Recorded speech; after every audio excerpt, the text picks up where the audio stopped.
Hello everyone. आखिरकार IBPS ने अपना रिक्रूटमेंट का नोटिफिकेशन रीजनल रूरल बैंक जिसे ग्रामीण बैंक बोलते हैं उसका नोटिफिकेशन निकाल दिया है। हालांकि उसने अपने टेंटेटिव एग्जाम कैलेंडर में इसकी डेट 9 सितंबर रखी थी और हमें उसके रिक्रूटमेंट एडवर्टीजमेंट का इंतजार था बहुत दिनों से। और उससे पहले काफ़ी फेक न्यूज़ भी आई कि कितने हज़ार वैकेंसीज निकल रही हैं, 15,000 20,000, लेकिन वो सारी फेक न्यूज़ थी। इसका भी नोटिफिकेशन आईबीपीएस ने बीच में निकाला था, लेकिन फाइनली अभी अपनी साइट पे रिलीज कर दिया है आईबीपीएस आरआरबी का रिक्रूटमेंट एडवर्टीजमेंट। ठीक है, जिसमें करीब 14,192 वैकेंसीज हैं जो कि बाइफरकेटेड हैं office assistant and officer grade की पोस्ट में। ठीक है, तो ये बिल्कुल मत सोचिएगा आप कि आप जो एग्जाम ये फॉर्म भरने जा रहे हो ये 14,000 वैकेंसीज के लिए है। नहीं, ये बाइफरकेटेड है ऑफिस असिस्टेंट और ऑफिसर ग्रेड में, और फर्दर बाइफरकेटेड हैं ये पोस्ट के नंबर्स, आपके वैकेंसीज के नंबर स्टेट वाइज। ठीक है, मतलब यूपी में अगर आप भर रहे हो तो वहां पे पोस्ट वैकेंसीज कुछ अलग नंबर है और बाकी स्टेट्स में अलग है। ठीक है, तो ये डिवाइडेड है state wise and post wise. ठीक है, और इस आईबीपीएस नोटिफिकेशन का लिंक मैंने अपने डिस्क्रिप्शन बॉक्स में शेयर करा हुआ है, जिसको आप अपने फ्रेंड्स कलीग्स में शेयर कर सकते हो, व्हाट्सएप ग्रुप में, फेसबुक ग्रुप में, सब में शेयर कर सकते हैं। ठीक है, तो आइए जानते हैं क्या इंपॉर्टेंट है आपके लिए इस नोटिफिकेशन में, क्या इंपॉर्टेंट चीजें जानना जरूरी है और क्या क्या चीजें आपको ध्यान देनी है। सबसे पहले देख लीजिए, आपकी जो ऑनलाइन पेमेंट स्टार्ट होगा वो 24 जुलाई से स्टार्ट हो रहा है। ठीक है, 24 जुलाई से 14 अगस्त तक। ठीक है, ये डेट आपके लिए इम्पोर्टेंट है, इसको याद रखिएगा। ठीक है, भूल मत जाइएगा और कोशिश करिए कि लास्ट के दिनों में पेमेंट के लिए ना रखिए। ठीक है, कि जैसे ही आप 10 के पार आओगे, 10+ डेट्स में आओगे, 10, 11, 12 अगस्त तक आओगे, तब तक बहुत ज़्यादा पब्लिक अप्लाई करना चालू करती है। और होता क्या है कि कभी कभी सर्वर डाउन हो जाता है और दिक्कतें होती है पेमेंट फंसने की और बहुत सी चीज़ें। तो याद रखिएगा कि आप जितना अर्ली अप्लाई कर लें आपके लिए अच्छा होगा। अब बात कर लेते हैं एप्लीकेशन फीस की। तो 100 रुपये है SC ST PWD के लिए और 600 रुपये है फॉर ऑल अदर्स। और यही ऑफिस असिस्टेंट की बात करें तो सेम है, 100 रुपये है SC ST PWD और एक्स सर्विसमैन कैंडिडेट्स के लिए, और 600 रुपये है बाकी अदर्स के लिए। प्लस बैंक ट्रांजैक्शन फीस आपको एक्स्ट्रा देनी पड़ेगी, वो आपको 10-15 रुपए जितना भी उस वक्त दिखाएगा ऑनलाइन पेमेंट करने के टाइम वो आपको देना पड़ेगा। And it is bond by the candidates, ये भी मेंशन कर दिया है आईबीपीएस ने अपने नोटिफिकेशन में। ठीक है, नेक्स्ट अब इंपॉर्टेंट चीज देख लेते हैं। जो हमारी पोस्ट है, जो मैंने कहा आपको 14,000+ वैकेंसीज, वो बाइफरकेटेड है ऑफिसर ग्रेड में और आपके normal office assistant multipurpose grade में जो कि क्लर्क है। तो इसमें भी दो मेन चीज आपके लिए जानना जरूरी है। पहला कि ये जो ऑफिस असिस्टेंट और ऑफिसर स्केल 1 की पोस्ट है ये फ्रेशर्स के लिए है, इसके लिए कोई एक्सपीरियंस रिक्वायर नहीं है।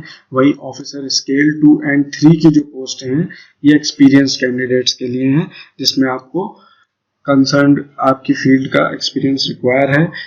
कुछ पोस्टों में बैंकिंग का एक्सपीरियंस मांगा गया है, कुछ फील्ड में आपकी स्पेशलाइज्ड फील्ड का एक्सपीरियंस मांगा गया है। और सबसे इम्पोर्टेंट, ये जो ऑफिस असिस्टेंट की पोस्ट है इसके लिए कोई इंटरव्यू नहीं होगा, मतलब सिर्फ आपको प्री देना है और मेंस देना है, और उसके बेसिस पे जो कट ऑफ निकलेगा, मेरिट लिस्ट बनेगी, उसके बेस पे आपका सिलेक्शन होगा और बैंक आपको अलॉट होगा। ठीक है, अब बात कर लेते हैं एज की। एज का क्राइटेरिया क्या है? तो एज आपकी 1 जुलाई 2017 से देखी जाएगी, मतलब कट ऑफ डेट आपकी है 1 जुलाई 2017। ठीक है, इसमें आपको इम्पोर्टेंट चीज़ है जानना कि जो ऑफिस असिस्टेंट से हम चालू करते हैं, ऑफिस असिस्टेंट से केस में बिटवीन 18 ईयर्स एंड 28 ईयर्स, मतलब 18 साल के ऊपर और 28 साल के नीचे आपकी एज होनी चाहिए। ठीक है, और यहाँ पे कट ऑफ डेट भी दे दी गई है जिससे कि आपको सुविधा होगी जानने में कि आपकी जो डेट ऑफ बर्थ है इसके बीच में लाई करती है कि नहीं। और कोशिश करिएगा अपनी डेट ऑफ बर्थ को एज ऑन 1 जुलाई 2017 के बेसिस पे कैलकुलेट कर लीजिएगा कि कितने साल हो रहे हैं। फॉर एग्जाम्पल आपका हो रहा है 24 साल 6 मंथ्स। ठीक है, तो इस तरीके से आप अपना बाइफरकेट कर लीजिएगा एज को। ठीक है, जिससे कि आपको यहाँ पे एज के क्राइटेरिया पे देखने में आपको सुविधा होगी। यही हम स्केल 1 की बात करें तो 18 के ऊपर और बिलो 30 इयर्स की रिक्वायरमेंट है। वहीं स्केल 2 में अबव 21 इयर्स मांगा गया है और बिलो 32 इयर्स, ठीक है। और स्केल 3 की बात करें तो यहाँ पे क्राइटेरिया बढ़ा दिया है, 21 इयर्स से अबव होना चाहिए और बिलो 40 इयर्स होना चाहिए, ठीक है। तो ये बहुत इंपॉर्टेंट है आपकी एज का क्राइटेरिया। नेक्स्ट बात करते हैं कि जो रिलैक्सेशन मिलता है तो SC/ST को 5 साल का है, OBC को 3 साल का है, और जो डिसेबिलिटीज हैं उसके लिए पर्सन विद डिसेबिलिटी PWD जिसे बोलते हैं उनके लिए 10 इयर्स का है, ठीक है। वहीं एक्स सर्विसमैन के लिए आपका डिवाइडेड है डिफेंस फोर्सेस प्लस 3 इयर्स है, ठीक है। और इसमें भी फर्दर 8 इयर्स एंड अदर्स चीजें दी हुई हैं। यही हम बात करें इन एक्स सर्विसमैन के केस में for the post of officers 5 years है। वही डाइवोर्स वुमेन और जो वुमेन लीगली सेपरेटेड है हस्बैंड से उनके लिए 9 इयर्स है, ठीक है। और जो भी लोग डोमिसाइल जिनका जम्मू एंड कश्मीर है इस पर्टिकुलर पीरियड में उनके लिए 5 इयर्स है। वही बात करा जाए 1984 राइट्स में जो लोग अफेक्टेड हुए उनके लिए भी 5 इयर्स का रिलैक्सेशन दिया गया है। अब बात कर लेते हैं बहुत इंपॉर्टेंट एजुकेशनल क्वालिफिकेशन और एक्सपीरियंस के बेसिस पे। तो यहाँ पे ऑफिस असिस्टेंट जैसे मैंने बोला इसके लिए कोई एक्सपीरियंस रिक्वायर नहीं है। आपके लिए बस मेन रिक्वायरमेंट क्या है कि बैचलर डिग्री होनी चाहिए इन एनी डिसिप्लिन, ठीक है, फ्रॉम एनी यूनिवर्सिटी और इक्विवेलेंट। और यहाँ पे बात कर रहा है प्रोफिशिएंसी इन लोकल लैंग्वेज, ये आपके लिए जानना जरूरी है। फॉर एग्जांपल अगर आप यूपी में हैं तो आपको हिंदी आनी चाहिए, आप तमिलनाडु में हो आपको तमिल आनी चाहिए, उड़ीसा में है तो ओडिसी आनी चाहिए, ठीक है। तो जो भी आपका बर्थ प्लेस है वहां की आपको जो लोकल लैंग्वेज है वो पता होनी चाहिए, ठीक है। और इसके बेसिस पे जो जितने भी बैंक्स पार्टिसिपेट कर रहे हैं, around 56 regional rural banks participate कर रहे हैं, उसकी लिस्ट में उसकी डिजायरेबल प्रोफिशिएंसी लैंग्वेज की भी लिस्ट दी हुई है जो कि आप देख सकते हैं, ठीक है। इसी के साथ ही साथ डिजायरेबल में लिखा है वर्किंग नॉलेज ऑफ कंप्यूटर आपको होनी चाहिए, मतलब बेसिक नॉलेज ऑफ कंप्यूटर आपको होनी चाहिए, ठीक है। नेक्स्ट बात करते हैं स्केल 1 की। स्केल 1 में भी आपको कोई एक्सपीरियंस रिक्वायर नहीं है, ठीक है, नो एक्सपीरियंस। और इसमें भी आपके पास बैचलर डिग्री होनी चाहिए, किसी भी यूनिवर्सिटी की हो सकती है। और यहाँ पे ये जो चीज लिखी है preference will be given in the following sectors, ठीक है। यहाँ पे ये जान लीजिए प्रेफरेंस दिया जाएगा, ये कोई मैंडेटरी नहीं है कि आपको इन्हीं फील्ड्स में आपकी ग्रेजुएशन हो या बैचलर डिग्री हो, ठीक है। तो ये देख लीजिए एग्रीकल्चर, हॉर्टिकल्चर, फॉरेस्ट्री, ये देख लीजिएगा IT, agriculture, marketing and cooperation, इन सब चीजों में अगर आपकी है बैचलर डिग्री तो आपको प्रेफरेंस दिया जाएगा। और यहाँ पे भी सेम चीज है, प्रेफरेंस लोकल लैंग्वेज की, प्रोफिशिएंसी आपको लोकल लैंग्वेज की होनी चाहिए। यहाँ पे भी सेम है, desirable working knowledge of computer आपको आना चाहिए, ठीक है। अब वही स्केल 2 की बात करें तो स्केल 2 आपका डिवाइडेड है 2 तरह की पोस्ट में। एक है जनरल बैंकिंग ऑफिसर, ठीक है, जिसमें आपको नॉर्मल बैंकिंग ऑपरेशन परफॉर्म करने होते हैं। इसमें आपको 2 years as a officer in any bank और फाइनेंशियल इंस्टीट्यूशन के लिए बोला गया है। आपको 2 साल का एक्सपीरियंस किसी बैंक में या फाइनेंशियल इंस्टीट्यूशन में होना चाहिए। और इसमें भी सेम है, आपका बैचलर डिग्री होनी चाहिए, ठीक है, किसी भी डिसिप्लिन से हो, किसी भी रिकॉग्नाइज्ड यूनिवर्सिटी से हो। और प्लस यहाँ पे मार्क्स का क्राइटेरिया दिया है, मिनिमम 50% मार्क्स आपके एग्रीगेट होने चाहिए, ठीक है। और यहाँ पे देख लीजिए प्रेफरेंस दिया जाएगा उन कैंडिडेट को having degree in banking, finance, marketing, agriculture, same चीज है। यहाँ पे आपको प्रेफरेंस दिया जाएगा, लेकिन ये नहीं कहा जा रहा कि आपकी इसी में होनी चाहिए, ठीक है। तो ये चीज याद रखिएगा, किसी में भी हो सकती है, लेकिन अगर इन फील्ड्स में आपने करी हुई है बैचलर्स डिग्री तो आपको प्रेफरेंस दिया जाएगा।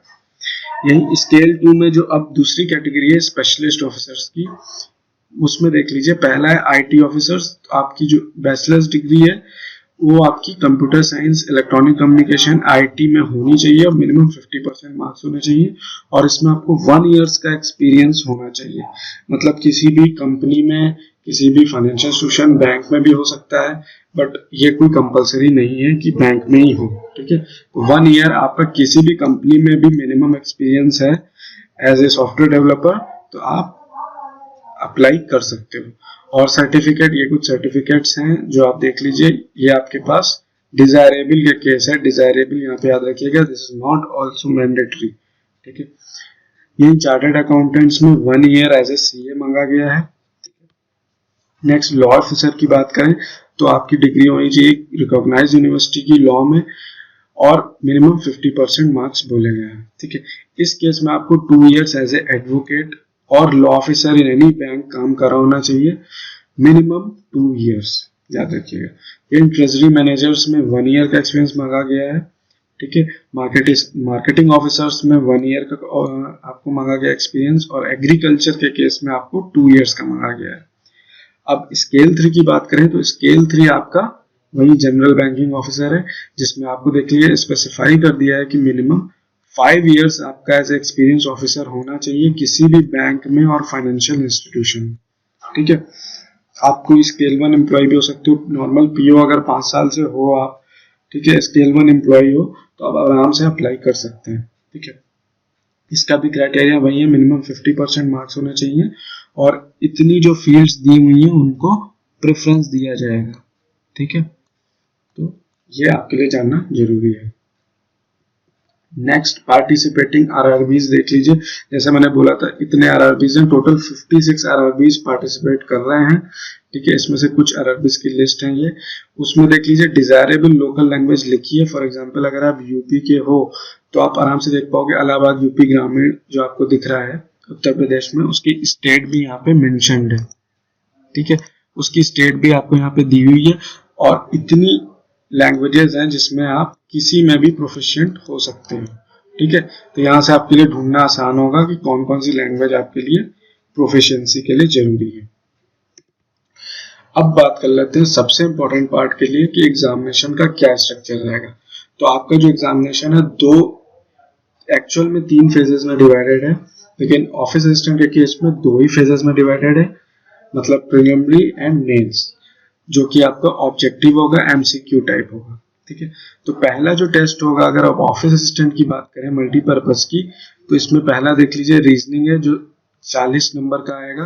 ठीक है, मैक्सिमम मार्क्स 40 होंगे और न्यूमेरिकल एबिलिटी जो जिसे हम क्वांटिटेटिव एप्टीट्यूड भी बोलते हैं, मैथ्स बोलते हैं, वो 40 क्वेश्चन आएंगे 40 मार्क्स के। टोटल आपको 45 मिनट्स मिलने वाले हैं, मतलब पौन घंटा आपको मिलेगा 80 क्वेश्चन सॉल्व करने का।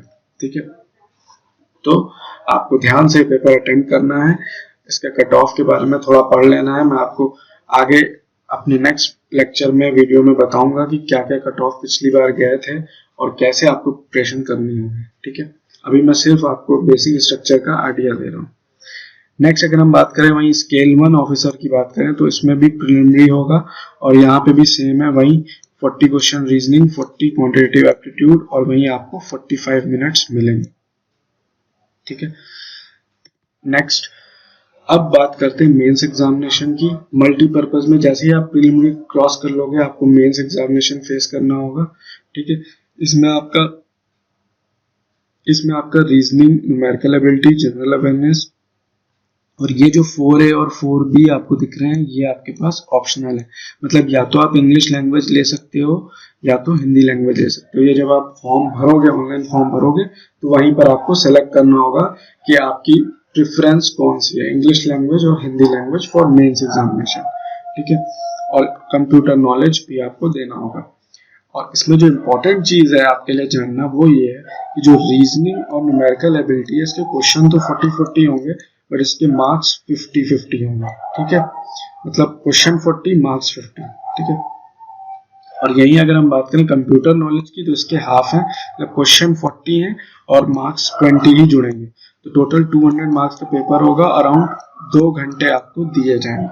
ठीक है, वहीं स्केल 1 में भी सेम है, reasoning, quantitative aptitude, general awareness, और यहाँ पे जो देखने वाली बात है सेम चीज है, 40-40 आपको रीजनिंग और क्वांटिटेटिव एप्टीट्यूड में है बट इसके मार्क्स 50-50 होंगे। ठीक है, और यहाँ पे भी आपके पास 2 ऑप्शन है, इंग्लिश लैंग्वेज और हिंदी लैंग्वेज का। और कंप्यूटर नॉलेज की अगर बात करें तो वो मार्क्स हाफ हो जाएंगे, मतलब 40 क्वेश्चन के 20 मार्क्स मिलेंगे। यहाँ पे भी आपको 2 घंटे मिलने वाले हैं 200 क्वेश्चन सॉल्व करने के लिए, एमसीक्यू टाइप। नेक्स्ट हम बात कर लें अगर स्केल 2 जनरल बैंकिंग ऑफिसर की, तो जनरल बैंकिंग ऑफिसर में देख लीजिए क्या है, आपके पास वही रीजनिंग है, क्वांटिटेटिव एप्टीट्यूड है, सेम आपको 40 क्वेश्चन 50 मार्क्स, और उसके बाद सारी चीजें 40-40 हैं। अपार्ट फ्रॉम दैट वही कंप्यूटर नॉलेज आपको 40 क्वेश्चन है और 20 मार्क्स है, मतलब हाफ मार्क्स है। Total 200 questions and 2 hours. Next officer scale 2 की स्पेशलिस्ट की अगर हम बात करें तो इसमें बाकी सारी चीजें सेम है, बस यहाँ पे 40 का 20 हो रहा है प्रीवियस की तरह, बट यहाँ पे 40 के 40 मार्क्स मिलेंगे आपको। मतलब जितने क्वेश्चन है रीजनिंग में 40, उतने 40 मार्क्स मिल जाएंगे। क्वांट में भी, क्वांटिटेटिव एंड डाटा इंटरप्रिटेशन के केस में 40 में 40, ठीक है। मतलब यहाँ पे आपको मार्क्स जो है बढ़ नहीं रहे, और फाइनेंशियल अवेयरनेस सारी चीजें 40-40 रहेंगी।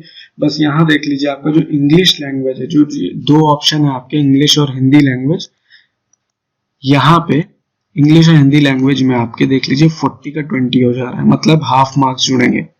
और कंप्यूटर नॉलेज में भी आपके हाफ मार्क्स जुड़ने वाले हैं।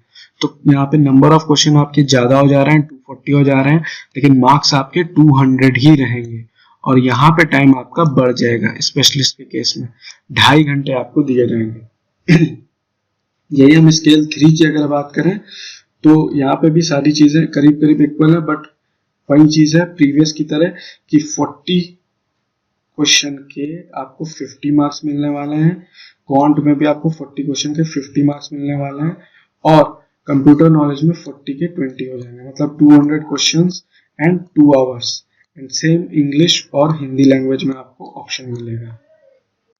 और दोनों ही आपके प्रीलिम्स एंड मेंस, ठीक है। प्रीलिम्स और मेंस दोनों में ही नेगेटिव मार्किंग है 0.25 की, मतलब 1/4, ठीक है। तो अगर आपने 4 क्वेश्चन गलत कर दिए तो सही में से आपका 8 मार्क्स कट जाने वाला है। तो ध्यान रखिएगा इस बात का, there is a negative marking in all the examinations, pre, mains, office assistant and officer grade, all the exams. अब बहुत इंपॉर्टेंट चीज, टेंटेटिव डेट्स आप देख लीजिए। 24 जुलाई से आपका खुल गया है ऑनलाइन एप्लीकेशन, और जो कि 14 अगस्त तक विंडो खुली रहेगी। अप्लाई कर दीजिए जल्दी से जल्दी, मैं कहूँगा, ठीक है। और आपके डाउनलोड कॉल लेटर्स की भी डेट दी हुई है करीब अगस्त में। आपको अगस्त में कौन सी डेट है मेंशन नहीं करा हुआ है, 14 अगस्त के बाद ही होगी। तो आप समझ लीजिए अगस्त के लास्ट वीक से या लास्ट से एक प्रीवियस वीक में आपका कॉल लेटर डाउनलोड करने को आ जाएगा। किसके लिए? प्री एग्जाम ट्रेनिंग के लिए, जो SC/ST लोग हैं उनकी जो ट्रेनिंग होती है उसके लिए, ठीक है। और वहीं हम बात करें अगर डाउनलोड कॉल लेटर जो आपका ऑनलाइन एग्जामिनेशन होगा प्रीलिमिनरी, उसके लिए स्केल 1 के लिए आपका अगस्त में लिखा है और असिस्टेंट के लिए सितंबर में लिखा है। प्रीलिमिनरी की डेट देख लीजिए, स्केल 1 की 9 सितंबर से स्टार्ट है, 9, 10 और 16 होगी। और यही ऑफिस असिस्टेंट की बात करें तो 17, 23 और 24 सितंबर को होगा, ठीक है।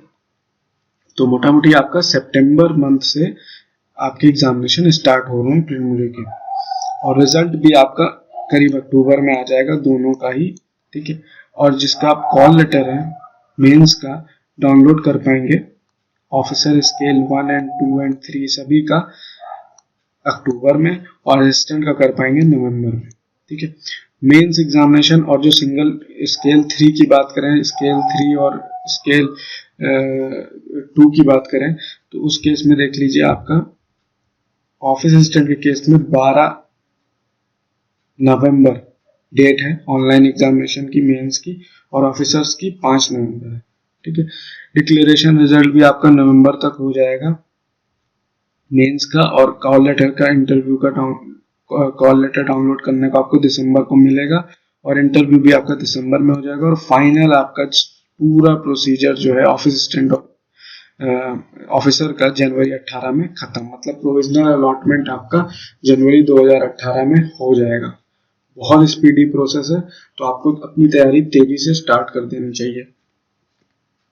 अब नेक्स्ट बात करते हैं क्या इंपॉर्टेंट टॉपिक्स हैं प्रीलिमिनरी एग्जामिनेशन के लिए आपको पढ़ने के लिए। तो पहला जो हमारा पेपर है रीजनिंग का, उसमें देख लीजिए पजल्स। पजल्स में भी आपके ये कैटेगरी मैंने कर दी है, जैसे कि आप देख रहे हो फ्लोर बेस्ड पजल है, जैसे कि जनरली क्वेश्चंस आते हैं कि 8 फ्लोर्स की एक बिल्डिंग है, उस पे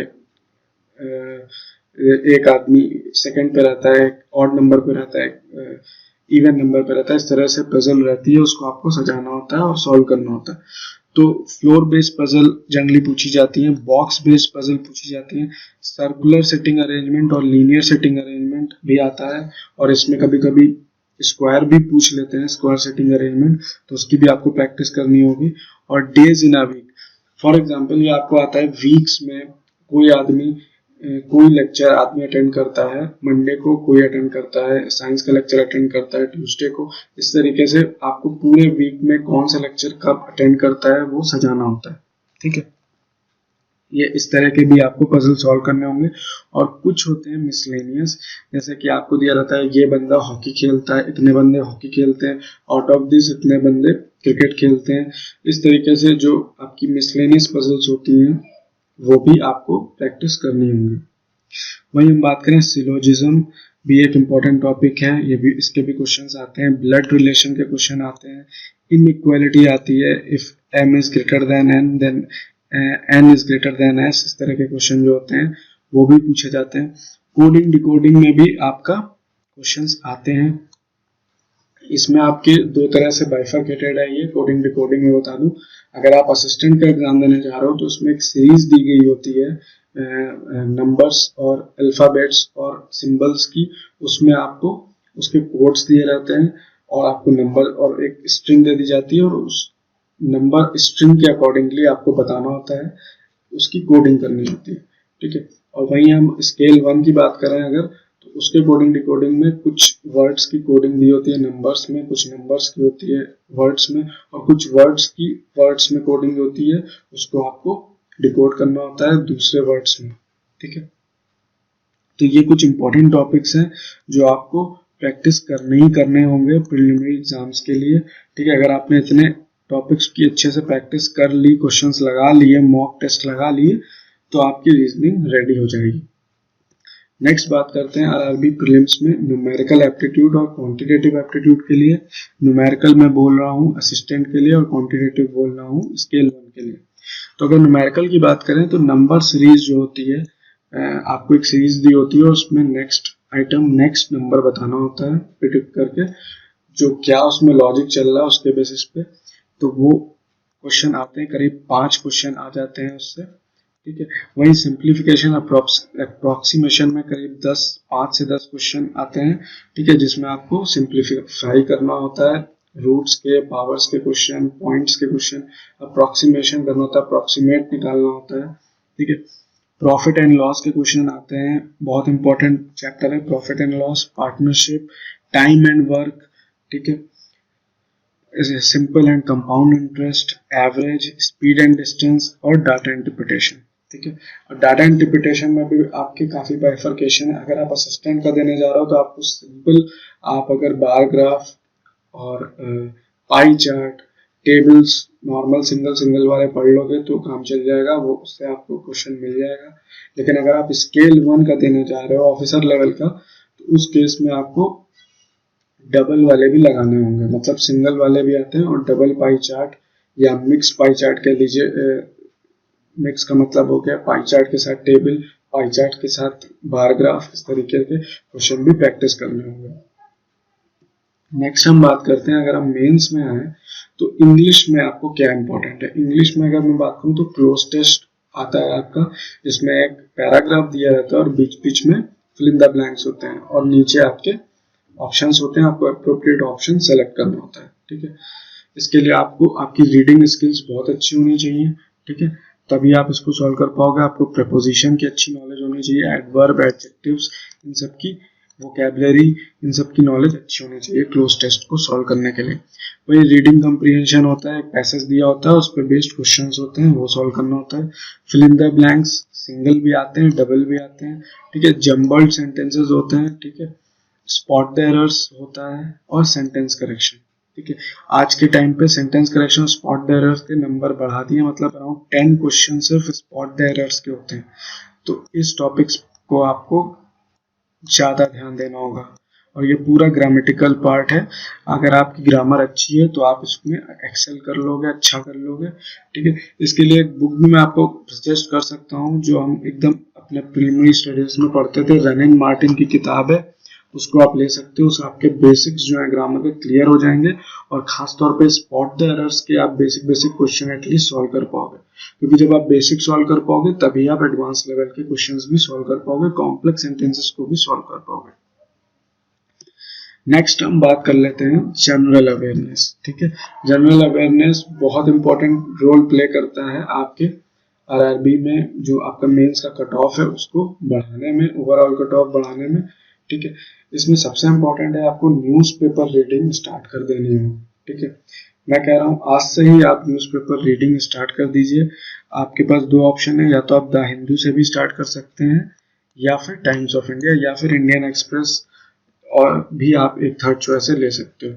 ठीक है, न्यूज़पेपर रीडिंग से होगा क्या कि आपकी रीडिंग कम्प्रीहेंशन की स्किल बहुत अच्छी हो जाएगी, जनरल अवेयरनेस आपकी अच्छी होगी, करंट अफेयर्स अच्छी होगी।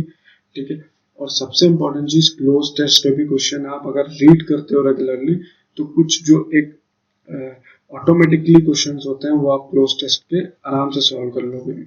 मेनली क्लोज टेस्ट में प्रपोजिशन के क्वेश्चंस होते हैं, फिल इन द ब्लैंक्स होते हैं, तो नॉर्मल प्रपोजिशन आप आराम से सॉल्व कर लोगे अगर आपकी रीडिंग की हैबिट अच्छी है।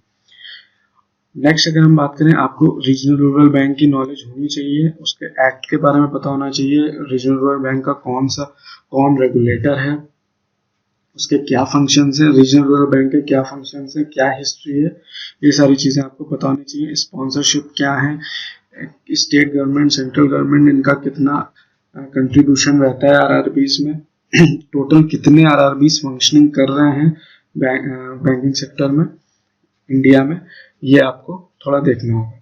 नेक्स्ट जो इंपॉर्टेंट आजकल क्वेश्चन पूछे जाते हैं, बैंक रिलेटेड न्यूज़ पूछी जाती है।